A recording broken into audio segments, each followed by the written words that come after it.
Assalamualaikum warahmatullahi wabarakatuh. Perkenalkan, nama saya Ibu Suryani. Di sini saya akan mengajar mata kuliah Kalkulus 1. Pada mata kuliah Kalkulus 1 itu merupakan mata kuliah di mana mata kuliah ini akan membahas mengenai sistem bilangan, pertidasamaan, limit fungsi, kontinuitas fungsi, turunan integral beserta aplikasinya. Begitu ya. Nah, untuk pertemuan kali ini, Ibu akan membahas tentang sistem bilangan. Pada dasarnya, sistem bilangan yang kalian ketahui ketika kalian belajar di bangku sekolah dasar, sekolah menengah pertama, ataupun sekolah menengah atas, bilangan itu sudah kalian ketahui dengan baik, ya. Tapi di sini kadang kalian kan mendengar tentang bilangan, kadang juga kalian mengenal tentang angka, gitu ya. Jadi bilangan sama angka itu dua hal yang berbeda. Kalau angka itu adalah simbol atau notasi yang ditetapkan. Jadi kalau angka itu nilainya kalau angka itu hanya ada 10 angka gitu ya. Jadi angka itu ada angka 0, 1, 2, 3, 4, 5, 6, 7, 8, 9. Itu adalah angka. Tapi kalau bilangan itu adalah susunan dari angka yang bernilai gitu. Jadi angka-angka tadi ketika kita susun itu ada nilainya, maka itu kita sebut dengan bilangan gitu ya. Nah, berarti kayak satu itu berarti maknanya bisa angka, bisa bilangan. Tapi kalau 10 itu udah fix bilangan.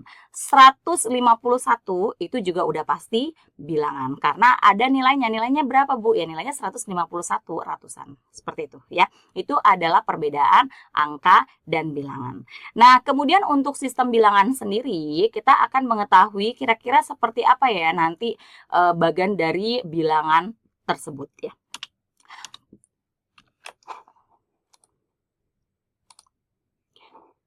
Ini adalah email Ibu. Jika nanti kalian ada hal-hal yang ingin didiskusikan juga bisa ke email Ibu. Nah, ini adalah topik perkuliahan kita selama 7 pekan ya. Jadi pekan yang pertama yaitu pekan sekarang nih kita akan membahas tentang sistem bilangan dan pertidasamaan. Kemudian pekan berikutnya kita akan membahas kembali tentang fungsi satu variabel bebas. Itu sebenarnya udah kalian pelajari waktu di bangku sekolah menengah pertama dan sekolah menengah atas, cuma nanti di sini mungkin kita pembahasannya akan lebih mendalam lagi. Kemudian kita juga akan membahas limit fungsi, itu juga sama sudah kalian pelajari, cuman ini nanti lagi-lagi lebih mendalam. Yang ketiga minggu ketiga kita akan membahas tentang kontinuitas fungsi. Di sini mungkin adalah hal baru buat kalian ya mengenai kontinuitas fungsi. Kemudian kita juga akan membahas tentang turunan fungsi aljabar. Itu lagi-lagi sudah pernah kalian pelajari seharusnya. Nah, minggu keempat kita belajar turunan fungsi trigonometri, hiperbolik, dan inverse trigonometri di sini. Itu juga belum pernah kalian pelajari. Kemudian di pekan keempat juga kita akan belajar tentang turunan fungsi transenden. Transenden di sini itu nanti fungsinya ada fungsi logaritma natural, ada fungsi eksponensial natural, kemudian ada fungsi logaritma yang biasa, dan ada fungsi eksponensial yang kalian ketahui selama ini gitu ya. Kemudian minggu kelima kita akan membahas tentang aplikasi turunan. Di sini Ibu pecah menjadi 2 ya. Jadi aplikasi turunan yang pertama ini membahas tentang maksimum dan minimum dari suatu fungsi.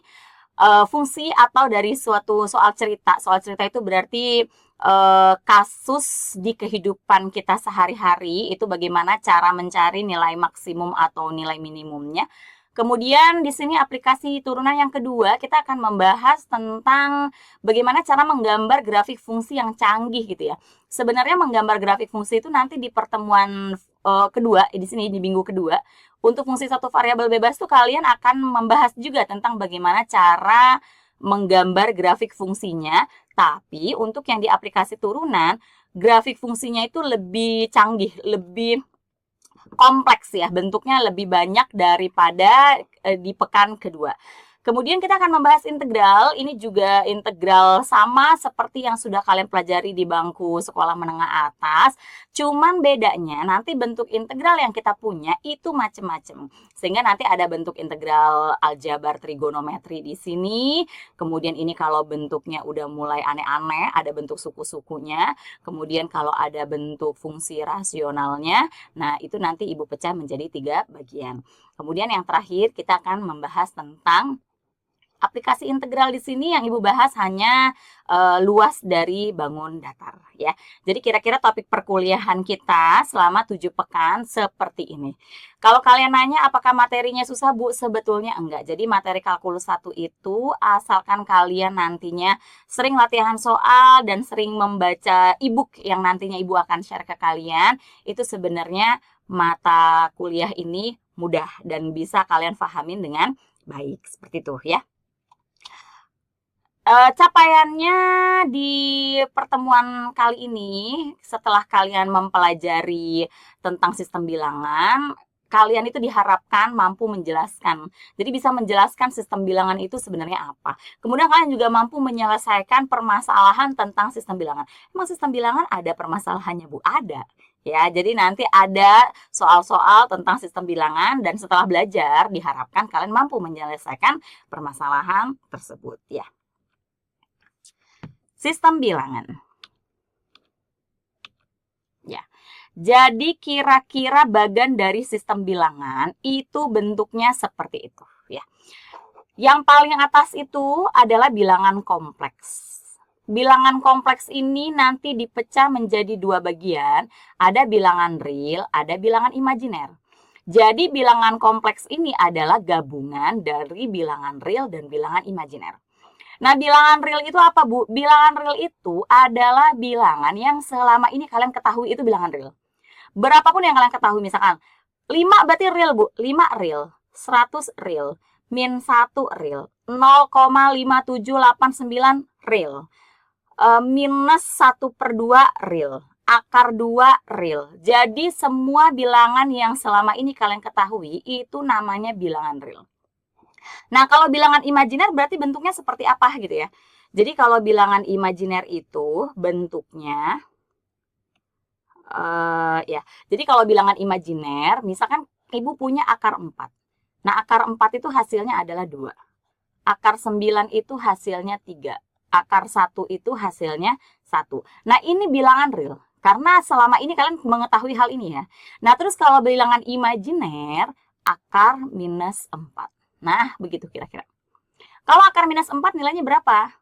2, minus 2, atau bukan keduanya, gitu ya.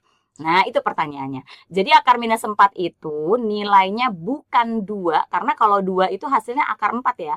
Bukan juga minus 2.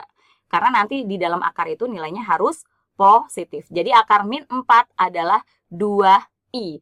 Karena i itu sendiri adalah akar minus 1. Jadi kalau akar minus 2, nilainya itu adalah akar 2i. Nah, inilah bentuk dari bilangan imajiner ya. Kemudian nanti di kalkulus 1 yang kita bahas itu bukan bilangan imajiner tapi bilangan real ya. Jadi karena kalian udah tahu bentuk dari bilangan imajiner, maka bilangan kompleks ini misalkan 2 ditambah I. Nah, itu disebut bilangan kompleks karena ada bagian realnya dan ada bagian imajinernya. Seperti itu kira-kira ya. Kemudian nanti bilangan real itu dibagi menjadi 2, ada bilangan rasional, ada bilangan irasional. Nah, bilangan rasional kalau dilihat dari pecahannya ya, ada bilangan pecahan, ada bilangan bulat. Jadi kalau bilangan pecahan bentuknya itu yang ada pernya. Tapi kalau bilangan bulat bentuknya yang nggak ada pernya, yaitu definisi simpelnya supaya kalian paham perbedaan antara bilangan pecahan sama bilangan bulat ya. Jadi kalau bilangan pecahan misalkan 1/2, min 3/4, 5/9 itu bilangan pecahan. Tapi kalau bilangan bulat 1, 2, 3, 4, 5 dan seterusnya, 0, min 1, min 2, min 3 dan seterusnya itu adalah bilangan bulat. Termasuk ini 2, 3, 1 ini juga termasuk bilangan bulat ya. Jadi akar 4, akar 9, akar 1 bilangan bulat. Tapi kalau akar 2, akar 3, akar 5, akar 6, dan seterusnya yang tidak bisa kita hitung nilainya, maksudnya bentuknya desimal ya, itu adalah bilangan irasional ya. Jadi ini semua bilangan irasional. Kemudian bilangan bulat itu tadi kan udah Ibu sebutkan ya, 1, 2, 3 dan seterusnya, 0, min 1, min 2, min 3 dan seterusnya. Nah, bilangan bulat itu nanti dipecah lagi jadi bilangan negatif dan bilangan non negatif. Nah, bilangan negatif ini jelas ya. Jadi minus 1, min 2, min 3 dan seterusnya. Kemudian bilangan non negatif itu termasuk 0. Ya. Jadi kalau disebutkan bilangan non negatif itu berarti 0 masuk dalam himpunan penyelesaian kita. Tapi kalau bilangan asli itu dimulai dari 1, 2, 3, 4 dan seterusnya ya.